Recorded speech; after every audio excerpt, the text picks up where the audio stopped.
Satu. Ya, oke, welcome back guys, welcome back to our channel. Kembali lagi bersama Mas Hadi ya, ini panggilannya ya, dari Bitcoin Plat ya. Salam kenal. Salam kenal ya Mas. Salam kenal semuanya. Wise, mantap. Ya, sebelum masuk ke inti Mas, tak kenal kata saya dulu Mas. Gimana Mas masuk dunia Bitcoin itu gimana? Kan banyak orang nih cerita Bitcoin dulu sebelum masuk ke inti gitu kan. Semua masuk ke dunia kripto sih awalnya pasti ya pertama ya pasti dari shitcoin ya. Ya, mungkin Rata-rata. itu Soalnya cerita spesifik lah, maksudnya kan cerita makanya. profesional. Kalau cerita spesifiknya ya pasti gitu. Jadi awal sih iseng, nggak tahu apa sih ini cryptocurrency gitu kan. Ya udahlah iseng lah, taruh duit sedikit. Kok harganya naik? Kita happy dong harganya naik. Coba nih belajar lebih tahu. Ya dulu kan kita pikirnya belajar cryptocurrency. Wah, ini teknologi baru apa? Kita ke distract tuh akhirnya, melenceng ke sana. Akhirnya lihat apa nih yang bakal 10 kali naiknya, apalagi yang naiknya bakal 100 kali. Kita masukin lah semua, masukin. Nah, dari situ market crash. Harga turun semua 50%, 60%, 80%. Shock lah langsung dalam 1 hari kemarin waktu itu ya. Pas Mei kan, waktu itu 2021, saya kebetulan masuk pertama kali itu masih di akhir 2020, Desember, awal Januari Ya, 2021 itu itu lagi mulai masuk. pom-pomnya itu. Ya. Itu lagi pam-pamnya benar. Jadi memang majority rata-rata masuknya kayak di situ ya. Lagi happy-happynya tuh semua. Bitcoin masih, setahu saya Bitcoin masih 30.000, 38.000 deh waktu itu ya. Sekitar harga-harga sekarang lah bisa dibilang ya. Iya benar kalau awal tahun ya. Nah, seiring Bitcoin harganya naik, semua altcoin, shitcoin ikut naik semua. Nah, pikirnya, wah ini memang teknologi yang dicari nih. Ini kita harus invest for the future ini. Ini kita bagian dari masa depan. Masa depannya nggak gerak kemana-mana nih sekarang. Iya. Nah, dari crash itu saya pertama masuk ke grup CryptoWatch punya Ko Dani sama Ko Christian. Nah, dari situ kita belajar. Waktu itu isinya masih dikit, jadi masih lebih edukatif kali ya. Sekarang banyak bahas karya anak bangsa yang lagi heboh sekarang ya. Oh, Iya, nah dari situ kita diajarin, jangan masuk altcoin, masuknya Bitcoin aja. Kenapa? Belajar sendiri, dikasih tahu. Kasih resources, kamu ini, ya kamu belajar sendiri. Ya udah, saya coba baca satu-satu. Mulai awalnya apa sih? Saya baca juga salah satu, pasti Bitcoin Standard. Bitcoin Standard yang membuka mata saya tuh kenapa harus invest di Bitcoin gitu kan. Jadi semua yang mau masuk ke Bitcoin atau kripto lah pada umumnya bisa dibilang baca dulu The Bitcoin Standard, itu saran saya nomor satu sih bisa dibilang sih. Dari situ kita tahu sih kenapa Bitcoin, ya sebetulnya bukan kenapa Bitcoin dibikin ya, tapi maksudnya kenapa Bitcoin itu sesuai banget sama solusi yang sesuai dengan kondisi ekonomi sekarang dan kenapa itu akan bisa jadi solusi gitulah, sesuai Australian Economic ya yang dibikin Safi dan Amos kan.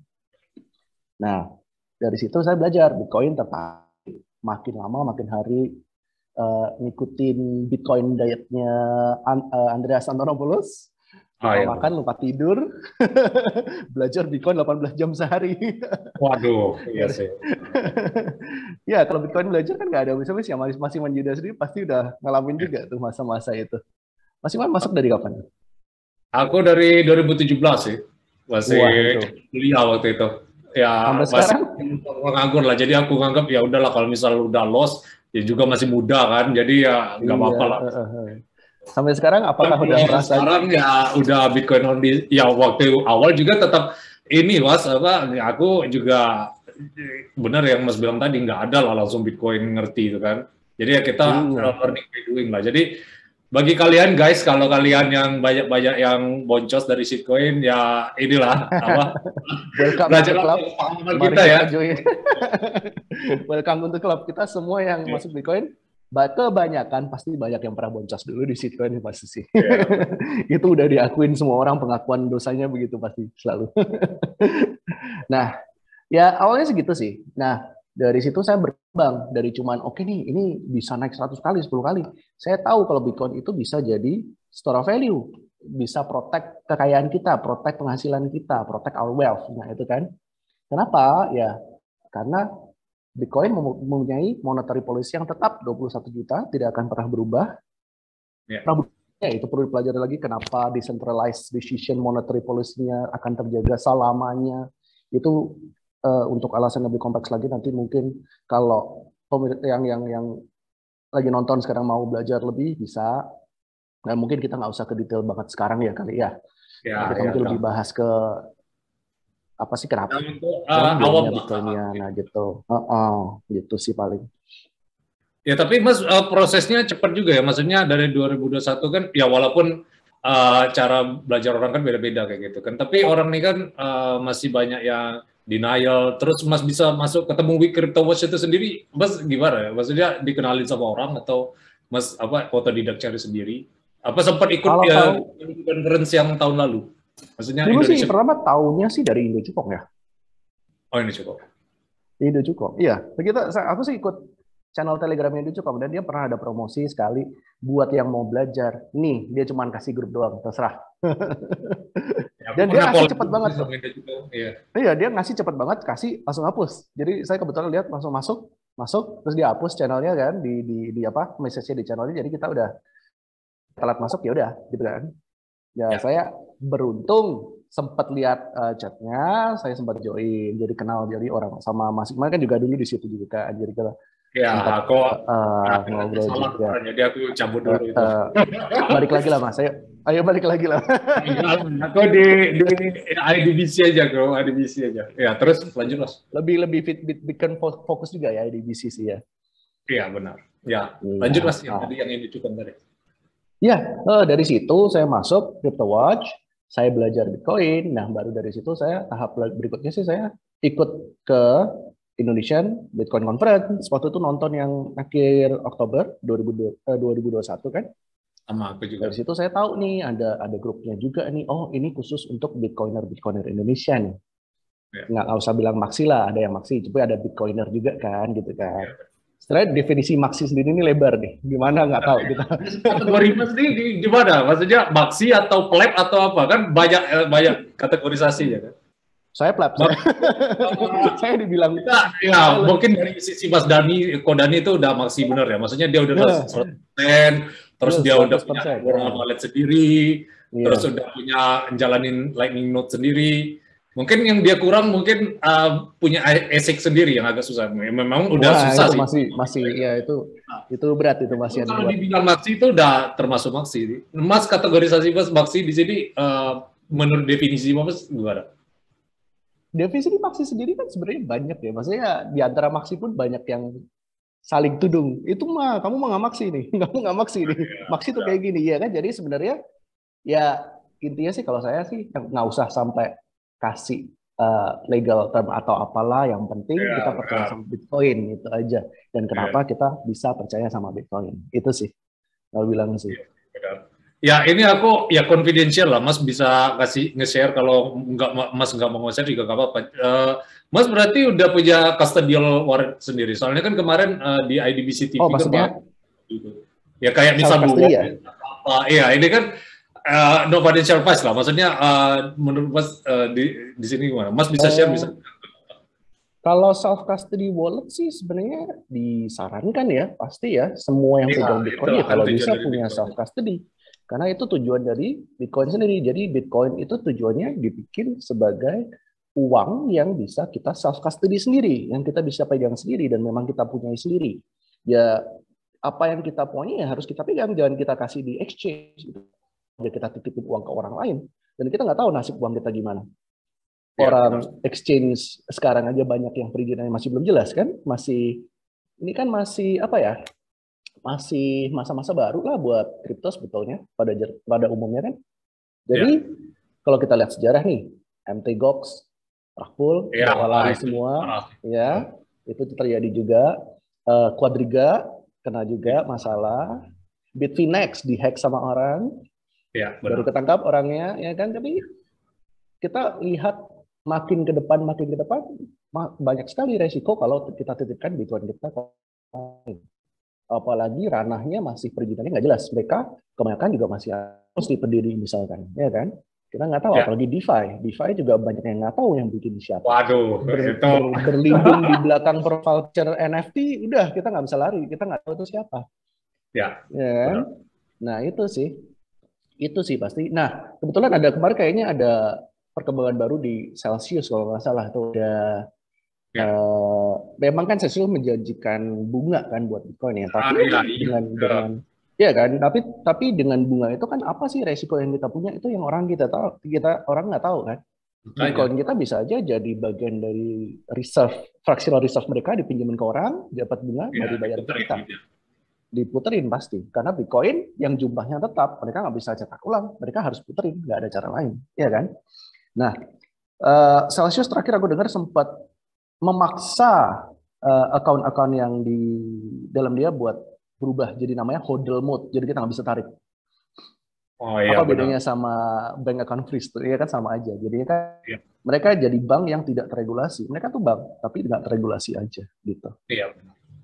Iya Mm-mm. sih, banyak lah kayak gitu kayak aku gak pengen nyebut merek juga lah, cuman uh, yang BlockFi atau apa itu kan dia ini apa dia muterin juga kemarin sempat collab juga sama Mas siapa tuh namanya founder dari Bull Whales itu Mas siapa tuh kemarin?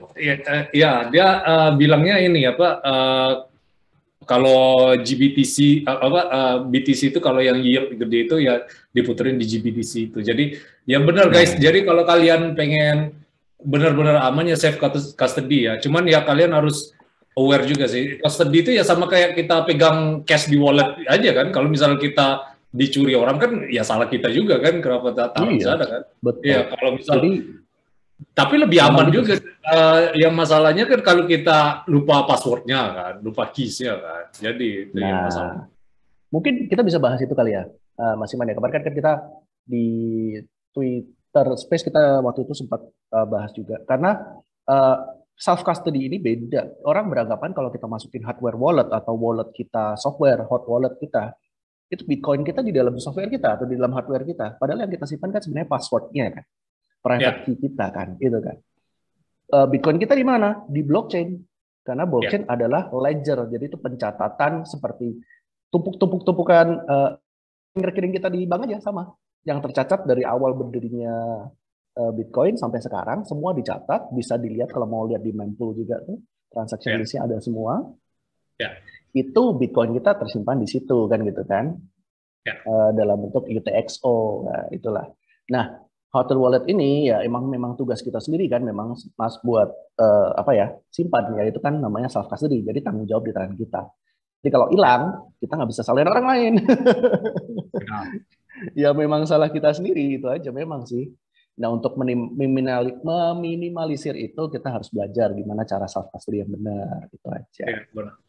Ya Mm-mm. itu sih. Ya tergantung ininya kemarin udah dibahas sama Mas Kucing juga sih. Maksudnya dia kan topiknya yang kemarin IDBC itu kan. Ya aku cuma jadi listener aja. Jadi benar ada step-stepnya untuk ngerti. Jadi kita nggak langsung ujuk-ujuk langsung ngerti tech juga kan. Jadi ya Iya. kalau misal masih berapa ya nggak apa-apa lah desin dulu. Cuman tetap apa kita harus belajar untuk self custody juga ujung-ujungnya. Jadi ya Mm-mm. ada prosesnya lah, nggak bisa seinstan itu. Dan Mas juga kan Betul. kemarin butuh berapa jam juga kan untuk belajar semua ini kan. Jadi ya Jam mungkin berapa hari jadinya? kalau orang yang masih besok mikir duit makan pakai apa, jadi agak susah sih Nah, harus ya tergantung orangnya sih. Maksudnya ya betul, ya itu betul, betul. memang nggak bisa disamain juga.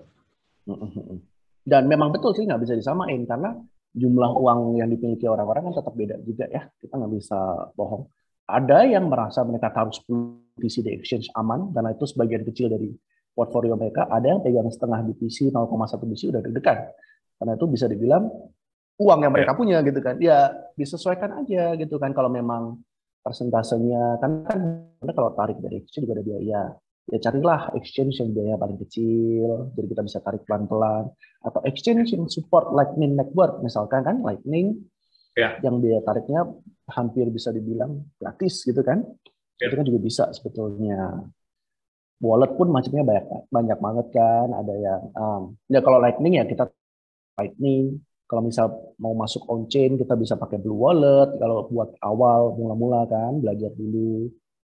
ya, Jadi memang tahap belajarnya memang harus dari itu dulu sih. Kita harus pakai self custody yang aman dulu, yang gampang, yang software wallet dulu, yang lebih sedikit kemungkinan untuk kesalahan pribadi, kalau gue bilang sih. Itu kita cari tahu hardware wallet itu kayak apa sih, gimana cara pakai hardware wallet, terus resikonya apa. Jadi semua aku bilang sih bukan kayak oh ini lebih aman dari ini. Tetap semua itu ada amannya. Cuman resikonya beda-beda. Kalau software wallet amannya, oh kita kemungkinan untuk kesalahan pribadi lebih kecil, mungkin salah masukin address ya, gitu aja. Tapi kemungkinan kena hack dari software, apalagi yang disimpan di PC ya, apalagi Windows, itu ada malware, ada yang namanya clipboard malware tuh. Jujur saya pernah kena sih, tapi dari wallet shitcoin aja untungnya. Jadi uangnya nggak terlalu banyak. Jadi wallet yang kita copy, waktu kita paste ke wallet kita yang satunya, angkanya berubah. Oh gitu. Itu jadi walletnya hackernya, jadi wallet yang punya malware. Dan untungnya bukan Bitcoin, jadi saya waduh, ini pelajaran yang berharga. Tiap kali copy paste, double check. Iya, hati-hati tuh yang kayak gitu. Ya, terus aku langsung restart itu komputer, langsung wipe, bersihin pakai factory reset juga akhirnya. Ya, aku kadang ngeri juga kalau mau transfer nih. Maksudnya ya apalagi aku ini kan Windows kan. Terus juga ada antivirusnya nih, nggak, ya walaupun selalu update kayak gitu kan. Cuman kan kita nggak tahu kan apa skenario terburuk kan. Jadi kadang tuh ya aku hold aja kalau misal udah nggak pengen transaksi, ya memang tujuan Bitcoin kan untuk di hold aja kan sebenarnya. Untuk sekarang, tapi mungkin kedepannya kan tetap gimana kan itu ya, tetap di peer cash. Jadi lah. memang idealnya ya pada akhirnya bisa buat transaksi gitu kan. Mungkin sekarang orang belum memilih untuk transaksi karena kemungkinan di hold untuk harga naiknya jauh lebih besar. Jadi insentif kita untuk pegang jauh lebih besar daripada insentif kita untuk bayar. Kecuali produknya memang kita perlu banget nih sekarang. Kayak di El Salvador, lapar, nggak mau bayar pakai Bitcoin, ya nggak makan. Gitu, Mas. Ya kan? Jadi memang gitu. Tapi pada akhirnya kalau tidak ada pilihan kan kita tetap harus bayar pakai Bitcoin dan gitu. Iya, risk profile orang juga sih masing-masing. Jadi ya, betul. Walaupun itu tetap self custody jadi ini sih, tetap harus jadi prioritas sih. Soalnya ya kita ngelihat inilah situasi belakangan inilah ada ya konflik di mana-mana. Jadi kalau kita pengen keluar negeri, jadi nggak perlu bawa banyak barang. Jadi kayak gitu. Jadi kita kayak lebih liquid kayak gitu. Maksudnya kita punya sovereign individual terhadap diri kita sendiri. Menurut Mas gimana tuh? Maksudnya ada kan ada tweet viral juga dia malah nggak bisa akses kredit card-nya, tapi dia bisa akses Bitcoin-nya. Untung dia ada life saving-nya di Bitcoin. Dia dari Ukraina ke Kazakhstan sekarang. Jadi ya di situasi kayak gini orang yang belum terekspos Bitcoin ini ya menurut Mas kayak gimana kalau misal ya amin lah kalau ada perang lah, maksudnya ya situasi terburuk kan. Situasi terburuk bisa dibilang ya perang ya, mau gimana lagi. Tapi kita nggak ingin lah perang terjadi. Tapi faktanya perang bisa terjadi kapanpun yang di mana aja. Itu kita udah lihat. Ukraina yang kita anggap nggak mungkin lah ada perang, ini negara udah maju, sudah Eropa gitu kan, dikelilingi negara-negara besar juga, nggak mungkin lah perang juga diserang Rusia. Dan yang kita lihat, bank run terjadi di sana. Karena orang panik mau keluar dari negara, mereka harus tarik uang mereka. Ya kan? Uang Rusia tidak berlaku kalau dipakai di itu. Mereka mungkin pakai euro, jadi masih bisa ya. Tapi kan uang mereka yang di bank, mereka harus tarik kalau mau keluar. Karena bank yang ada di negara mereka nggak bisa dengan mudahnya berbicara dengan bank lain. Itu kan salah satu kesulitannya perbankan sekarang, yang coba diselesaikan sama Jack Mallers sama Strike dia kan itu. Karena sistem perbankan ini semua terpisah-pisah, mereka untuk bicara jadi satu itu susah. Butuh step 1, 2, 3, 4, 5. Makanya kalau kita kirim uang dari Indonesia mau ke Australia, ke Amerika, nyampe bisa 7 hari kan. Itu kan. International settlement yang SWIFT itu ya? Yes. Bitcoin 10 menit sampai. Next block, tergantung fee yang mau kita bayar kan. Itu kan fee-nya market. Jadi kalau fee-nya makin besar ya next block pasti masuk. Nggak apa-apa ngantri ya, fee-nya agak kecil nggak apa-apa, tapi ngantri agak lama mungkin blok beberapa kalau agak ramai ya kan. Ya. Nah, Kasus yang di Ukraina sih sebetulnya menunjukkan kalau ternyata Bitcoin ini tidak bisa disensor. Kita mau Ya, pindah kemana, kita nggak perlu bawa apa-apa, tinggal ingat mnemonic phrase, tinggal bisa login ke wallet lain, beres, gitu kan. ya, Kalau takut ledgernya dicolong, ya udah, buang, lupakan, dibakar. Ingat-ingat di otak 12 kata, mungkin nggak susah lah. Yang manjat kan 24 kata, 12 kata yang pendek. Eh, diingat-ingat, kita login di HP baru yang kita beli di negara baru juga bisa, kan gitu kan. ya. Nah, Ya, jadi borderless money, kalau aku bilang Bitcoin itu. ah, ah. Ya, sempat Mas nyinggung tadi masalah, ya emang kalau udah di situasi kayak genting ini ya susah ya. Dan di Ukraina pun sendiri banknya nggak pengen rugi kan, maksudnya masalah likuiditas kan, jadi cash limitnya dibatasin juga kan, withdrawal limitnya. Jadi ya Betul. kalau di kayak gitu ya berarti bukan punya duit kalian kan, jadi ya susah juga sih Hmm. dijelasin kalau situasi. Ya, Kalau di satu sisi dibiarin bangkrut negara kan, kalau nggak dibiarin kita makan betul. apa kan, jadi ya susah kan. Makanya, makanya apa ya yang perlu diluruskan sebetulnya persepsi kita sih sama taruh uang di bank. Orang kan ngomongnya, oh ya saya simpan uang di bank A, bank B, atau bank D, E, F gitu kan. Sebenarnya kan kita bukan simpan uang. Kita tuh Ya, posisinya sebagai kreditur dari bank. Mereka yang utang uang sama kita. ya. Itulah kenapa kita dikasih bunga. Ah, Nah, jadi posisinya kita menghutangkan uang kita kepada bank, yang pada akhirnya bank juga akan menghutangkan lagi kepada orang lain. Disitulah ya, mereka dapat pendapatan juga. Jadi uang siapa nih? Ya sebenarnya kita mengizinkan bank untuk menghutangkan uang kita kepada orang. Eh, ya, Bank tidak pegang uang 100%, itu orang sudah tahu. Itu udah ya semua tahu lah. ya, Dan kita semua tahu resikonya. Tapi orang kadang nggak tahu nih berapa persen sih yang dipegang bank wajib gitu kan. ya. Data terakhir yang aku lihat dari Indonesia kayaknya terakhir 4% deh wajib.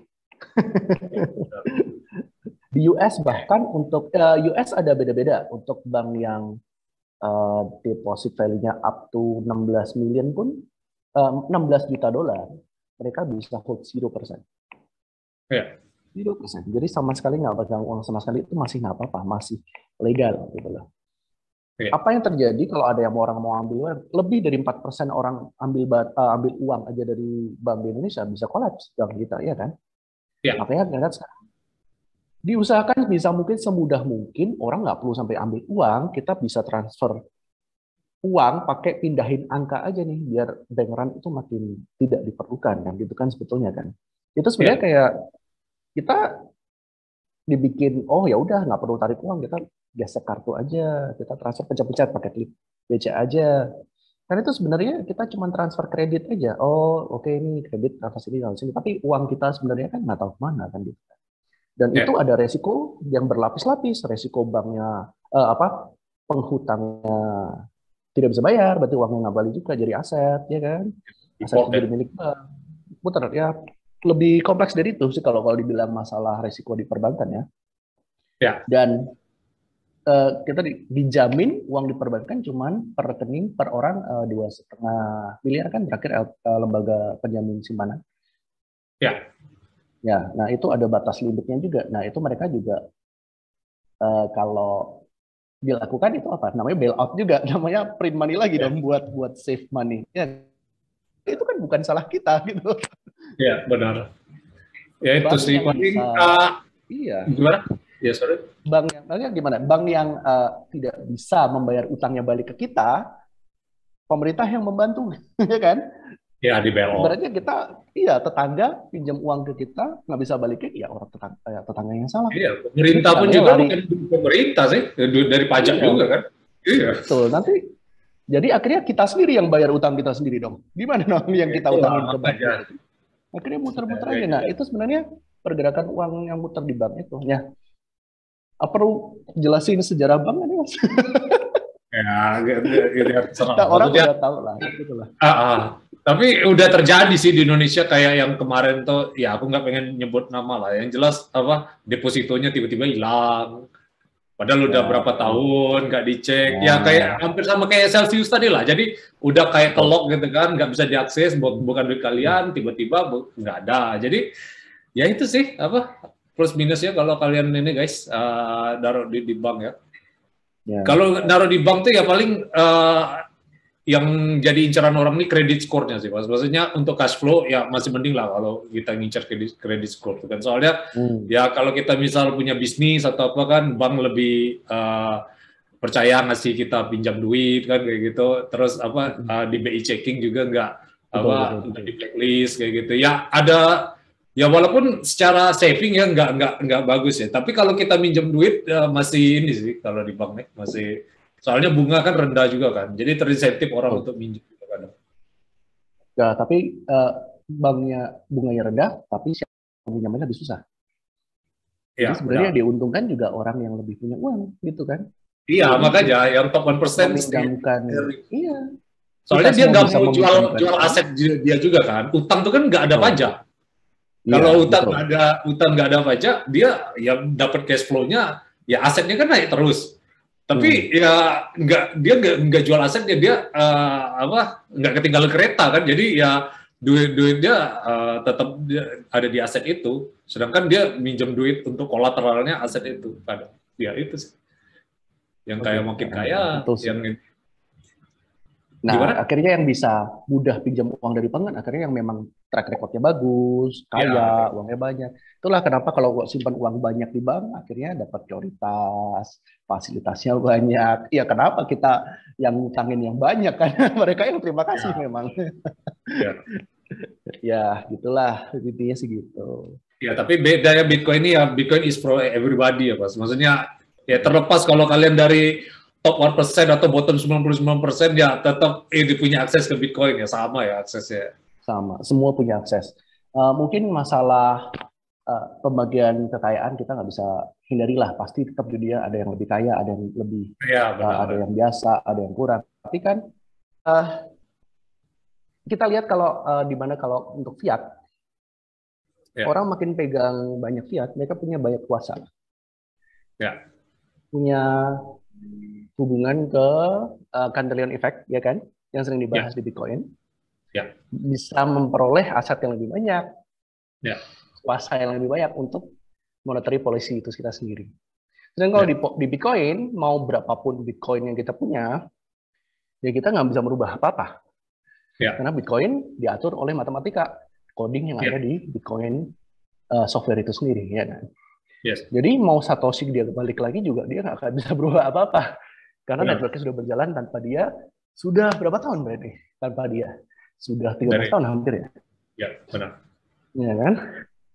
Dan meskipun dia punya 1 juta koin, dia cuma bisa jual koinnya aja semua, itu aja. Iya. Bisa. Ya, aku juga apa gitu kan? Benar sih Mas bilang. Kayak Satoshi sekencang-kencangnya dia punya koin, dia nggak nyampe 5% kan? Sedangkan shitcoin tuh, prima-nya 70%, kadang 90%. Jadi kalau dia udah exit liquidity, udah tuh kalian jadi abu guys. Jadi kalian makan tai semuanya guys. Harus diteliti dulu, ada karya anak bangsa yang 99% loh.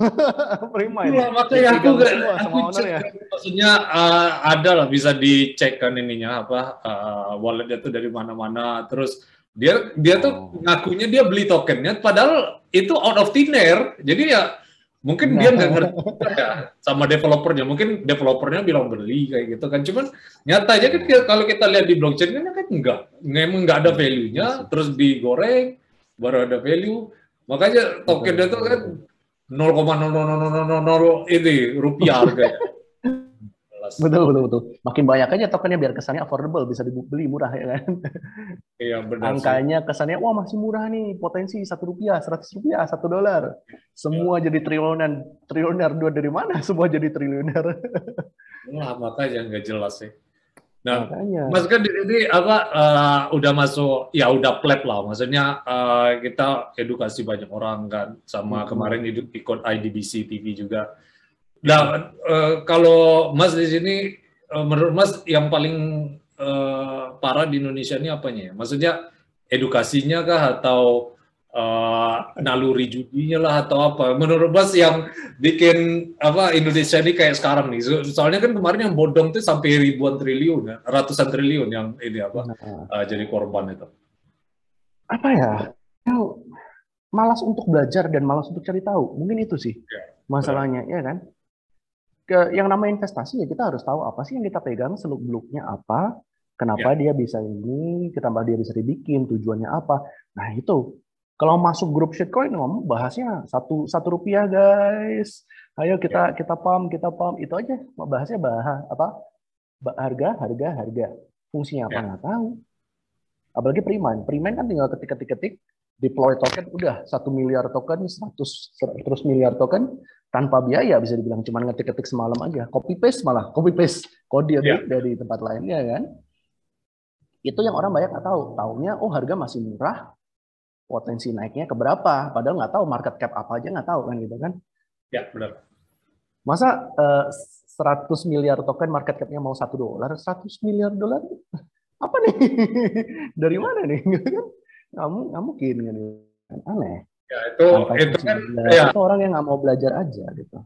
Iya benar.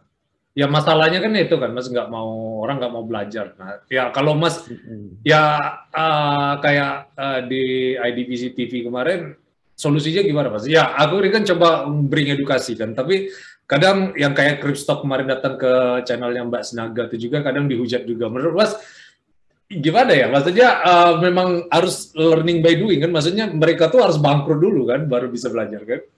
Kalau bisa jangan sampai bangkrut ya Mas. Iya, maksudnya aku bukan inilah apa harus tapi kadang ada aku juga nggak pengen mereka bangkrut, tapi ada di sisi lain dia juga kayak ngeyel kayak gitu. Jadi aduh, menurut Mas aja sih, maksudnya ya ini perspektif orang kan beda-beda. Selama ini ngobrol sama orang sih selalu itu sih. Selama masih ada cuan, mereka akan denial. Mereka merasa ini pasti benar. Karena apa pembuktiannya? Ini saya cuan kan itu kan. Ya, cuan tidak membuktikan apa-apa. Ya kan itu kan sebetulnya. Cuannya dari mana? Apa proyeknya benar? Ya orang bisa aja cuan dari Ponzi kan gitu kan. Tapi semua orang bilang Ponzi tidak benar kan gitu kan. Ya. Itu aja sih. Ya sebetulnya potensi untuk cuan di kripto banyak. Cuman tahu nggak apa yang kalian pegang gitu kan? Kalau kalian tahu yang kalian pegang, kalian takut, kalian nggak akan mau pegang, karena kalian tahu setiap waktu bisa dicuri duitnya sama ownernya kan gitu kan. LP cabut, udah nggak bisa jual, nggak ada harganya tokennya sama sekali, nggak ada likuiditasnya gitu kan. Masih mending kalau udah masuk exchange masih bisa jual ke orang. Nah kalau belum, cuman taking swap doang, tarik hilang, udah nggak ada. Tapi kadang ya yang kayak dibahas Mas Kripstok kemarin juga pas yang di channel Mbak Sinaga itu juga dia ya itu sih maksudnya ya dia tuh numbers doang, kadang dia duitnya sampai berapa miliar kayak gitu kan, tapi nggak bisa ditarik, liquidity-nya nggak ada, jadi ya nggak tahu lah. Terus juga yang yang dari yang Shiba Inu kan ada yang dia jadi bilioner itu gara-gara dia invest berapa pas di 2020 pas token dia baru ada, tapi dia nggak bisa exit itu, nggak tahu kenapa ya, gara-gara itu tadi ya. Likuiditas pasarnya nggak cukup. Gara-gara nggak liquid itu tadi sih. Bitcoin itu walaupun dia harga market cap-nya gede, dia liquid ya. Walaupun orang bilang Bitcoin ini untuk di hold atau apa, tapi nyatanya liquid ya. Maksudnya ya itulah sih yang bikin Bitcoin itu kayak gitu. Betul. Likuiditas nomor satu. Maksudnya Tesla jual 150 juta aja, nggak sadar, nggak ada yang tahu, harga nggak kemana-mana, nggak berubah, flat. Likuiditasnya cukup untuk mengcover Tesla yang waktu itu sempat take profit ya $150 juta ya waktu itu ya. Iya. Itu langsung beres gitu kan. Ya intinya benefitnya Bitcoin nggak cuma likuiditas sih, tapi kalau yang penting untuk kondisi yang sekarang kita lihat di luaran, di Kanada, di Ukraine, ini adalah uang yang tidak bisa dikontrol oleh pemerintah, uang yang netral, itu sih benefitnya satu. Sekarang kita lihat senjata sanksi ke Rusia nomor satu apa nih? SWIFT. Stop perputaran uang dari negara barat, ya kan? Yang kena siapa? Bukan yang kaya. Orang-orang dari SWIFT yang tadi, jadi kan kita lihat nih, ternyata uang itu tidak netral. Uang bisa jadi bahan politik juga kan. Sebenarnya dengan penyetopan SWIFT untuk pembayaran, yang kena kan bukan Rusia, bukan negaranya. Yang kena kan sebetulnya pelaku-pelaku bisnis yang sebenarnya mungkin nggak setuju juga dengan perang di Rusia. Mereka yang menerima pembayaran dolar atau apa jadi nggak bisa kan. Ya misalnya kayak Mas punya usaha biasa jual ke orang Ukraina atau Mas jual ke orang Inggris, ekspor kecil-kecilan. Ternyata mereka jadi nggak bisa dapat pembayaran dalam bentuk SWIFT, ya mereka yang kena. Padahal mungkin sebetulnya Mas nggak setuju gitu kan. Nah itu yang kita lihat juga terjadi di apa namanya Kanada. Yang namanya protes kan, ya mungkin saya nggak bisa bilang apakah saya setuju atau enggak dengan Ya, protes yang itu dilakukan beda karena urusan lah, beda cerita lah ya. pandangan orang tiap orang beda-beda ya. Tapi Ya, kan orang mau menyumbang terhadap sesuatu kan seharusnya terserah, jangan dijadikan bahan kriminal juga dong. Ini kan ya, menyumbang gitu tuh. Ini bukan sesuatu yang uh, berbahaya sebetulnya gitu loh. ya, Kita membantu niatnya. Ternyata mereka dikenakan pasal membantu kegiatan teroris kan bisa dibilang kan. ya, Mereka bisa punya hak untuk membekukan bank account orang-orang yang sumbang. Tapi orang yang sumbang pakai Bitcoin, yang self custody nggak bisa. ya, benar. Sampai pemerintah Kanada kan kemarin sampaikan ke Nancap Wallet itu kan, dia bilang suruh freeze account-nya, suruh kasih laporan nih account-nya mana aja. Oh ya nggak bisa, kita open source project, mereka pegang semuanya Bitcoin-nya, kita nggak pegang private key sama sekali, kita nggak tahu data wallet orang-orang sama sekali. Yang mereka bisa freeze akhirnya apa? Ya account-account yang masih ada di exchange. Dimana-mana kan exchange is a centralized system, masih ada ownernya, ada mungkin ada kantornya, gitu kan. Jadi masih bisa didatangi. Tolong nih freeze account-account yang kemarin sumbang lewat exchange kamu, gitu kan. Ya, Jadi self custody sendiri sih menutup kemungkinan untuk itu melindungi uang kita dari campur tangan pemerintah. Itu sih itu. ya, benar.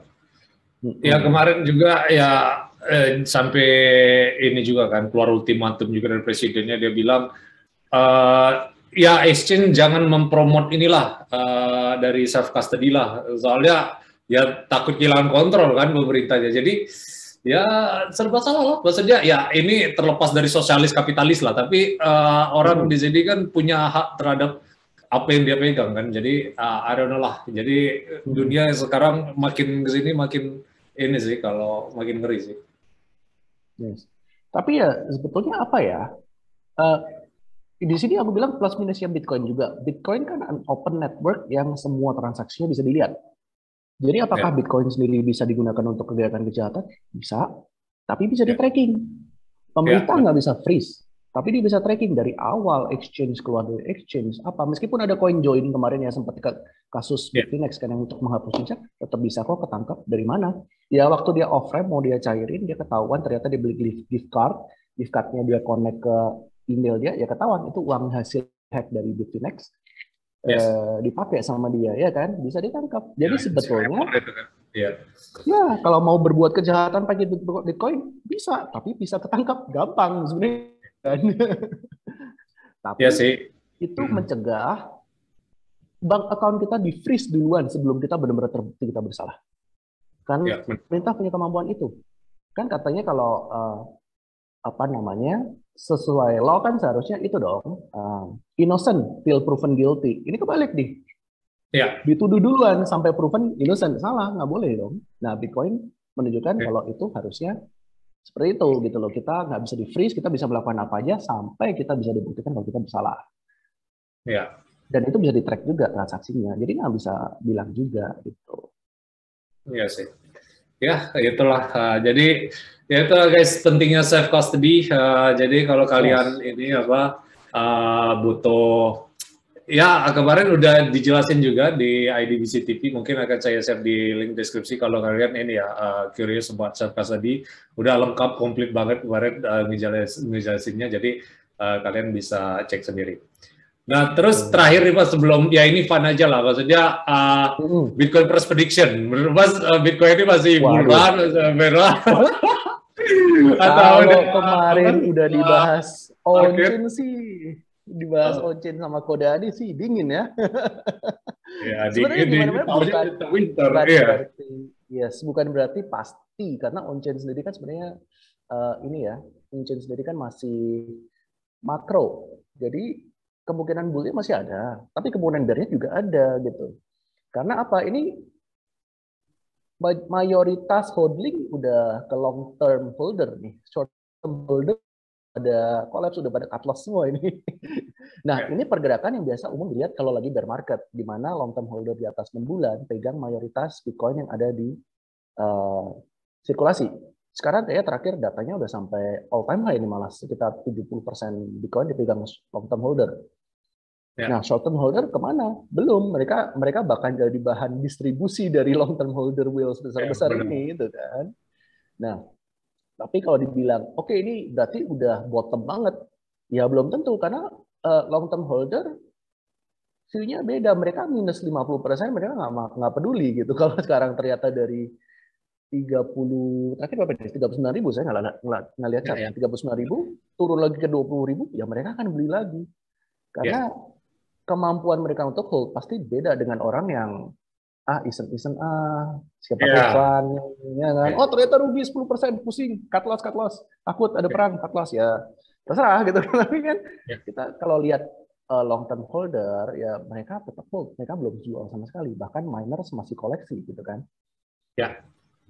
Jadi sebenarnya ada indikator yang menunjukkan bull masih akan lanjut, ada indikator yang akan menunjukkan yang agak menunjukkan kayaknya kita akan masuk ke bear gitu kan. Ya. Jadi kita dikasih kode ngambang di tengah-tengah agak ya, itu nature dari market lah, kita nggak ada yang tahu. Gitu. Kita nggak ada yang tahu. Kalau ada yang tahu, yang pasti deposito aja guys, atau bond atau apa kan. Jadi ya benar nih. Ya, benar. Pasti apa nih? Deposito pasti hilang dong duitnya. Iya. 3%. Sekarang bunga 3,5%, inflasi di US 7,5%. Iya, sama. Inflasi secara rupiah kita memang kokosannya 2%. Tapi kan rupiah back to gold. Back to dollar. Dolar inflasi sebenarnya rupiah juga inflasi. Karena apa, nilai tukarnya sama ya inflasinya sama. Ibarat kita naik kereta, kecepatannya sama, mana yang lebih cepat nih? Cuman kelihatan mana yang lebih cepat dikit, mana yang lebih cepat jauh gitu kan, kayak Venezuela yang ngebut banget di Venezuela. Rupiah masih di sini nih, masih imbang sama dolar, tapi sama-sama jalan nih inflasi. Tapi kita nggak bisa lihat. Nah, makanya itu aku bilang Bitcoin is the superior unit of account karena dia statik, dia nggak berubah, supply selalu sama. Kita harus semua bandingin semua ke Bitcoin ini. Ya, dia benar. Yang statik, ya benar nih dilihat dari Bitcoin naik berapa 100.000% dari pertama kali dibikin. Nah, paling aman sih benar Bitcoin nih. Kalau yang lain tuh kalau udah ngitung dari inflasi atau apa ya nggak aman juga guys kalau kalian naruh di sana ya. Ini non financial advice lah. Jadi kalian terserah do whatever you like lah. Tapi ya itulah pelajarannya dari sini. Nah, tapi di sini Mas bilang tadi kan ada dua sisi kan. Nah, tapi kalau Mas misal ya ini non financial advice aja lah, apa just for fun aja lah. Kalau misalnya ini masih bull, Mas ke angka mana? Kalau bear ke angka mana? Ini for fun aja, maksudnya ini nggak ada maksud apa-apa. Ya. Saya nggak mau kasih angka yang terlalu optimistis banget. Ya benar, maksudnya estimate. Ntar dicariin rumah saya dibakar. Nggak usah tahu bulan ini, nggak usah. Maksudnya sampai tahun depan lah, seenggaknya dua. Saya pribadi sih percaya sebetulnya masih bull. Ya. Karena sentimen market udah parah banget sebetulnya sekarang. Ya. Dan sebenarnya sudah parah banget sih. Dan kita lihat long term holder koleksi, miner masih jualan. Biasa udah bear, miner tuh udah selesai distribusi dan dia belum beli. Nah ini udah beli nonstop gitu. Ya. Jadi saya merasa sih masih bull, dan apalagi kita lihat dari sebenarnya model yang masih saya lihat tuh cuman itu satu kemarin sampai itu tuh logarithmic growth curve. Ya. Itu bisa dilihat di lookintobitcoin.com, ada log growth chart-nya Bitcoin. Itu kita udah mendekati bottom banget sebetulnya. Nah, kalau misalnya drop lagi bear, biasa sih kalau dilihat tuh selalu nyentuh tuh logarithmic growth curve-nya sampai bawah. Cuman kemarin pas COVID panik aja tuh jebol sekali ya kan. Tapi aku sih masih merasa itu bakal ikut lah. Nah, itu sekarang lower band dia ada di harga 28.000. Yes. Nah, kita sebenarnya jauh lebih dekat bottom daripada ke atas. Ya, aman untuk DCA. Atasnya di mana? Kemarin saya cek sih sekitar 150.000, 160.000 ya, sekitar segituan kalau Yes. nggak salah. Saya agak lupa ingat. Karena saya juga ya rencana jangka panjang sih, jadi nggak terlalu lihat target short term. Nah itu loh. Mungkin di situ. Tapi kalau mau DCA, karena nggak ada orang yang tahu bottom di mana. Kita nggak bisa bilang, oh bahkan whales yang besar aja masih nyangkut gitu loh. Ya. Kalau dilihatin dari on-chain movement, whales sebenarnya udah mulai beli dari kemarin harga 50.000, 40.000, mereka juga beli terus. Ya. Gitu. Cuman makin ke bawah, belinya makin besar. Intinya gitu aja. Mereka pun sendiri nggak tahu cara time market perfectly juga susah gitu. Iya, benar. Iya kan? Kayak Michael Saylor itu aja kan, walaupun dia bilang ya dia ada yang inilah beli di 50.000, 55.000, tapi dia juga masuknya kan udah dari bulan September kan. Jadi secara kumulatif dia masih plus lah. Tapi kalau secara ya ada DCA-nya ya, jadi ya tetap ada yang di bawah harga dia masuk itu. Jadi ya ini ya accumulation ya long term game ya, jadi nggak bisa kita harus cepet-cepet kayak gitu. Jadi ya benar ya Mas Bimo tadi. Betul sih. Memang accumulation tuh long term game, kita nggak bisa lihat oke nih price bulan depan keberapa saya beli sekarang, ya sabar, DCA itu nomor 1 gitu sih. Worst case scenario kita bisa ke 28.000 ya gimana, tahan aja. Makanya harus invest pakai uang yang kita tahu kita nggak akan pakai dalam paling nggak setahun, 2 tahun ke depan, 4 tahun. Katanya kan kita belum bisa bilang true holder kalau belum megang 4 tahun gitu kan. Benar. Karena ya siklus Bitcoin selama ini sih 4 tahunan. Akankah siklusnya ke break? Ya kita lihat aja. Karena ya gimana, history belum tentu repeat, tapi pasti rhyme. Karena pasti ada irama yang bisa diikutin kan gitu kan. Selama ini masih ngikutin 4-year cycle gitu sih. Ya, kemarin Mas Dani bilang juga pas yang di IDBC TV itu kalau benar yang bukan IDBC TV, yang Twitter Space kemarin ya kalau nggak salah.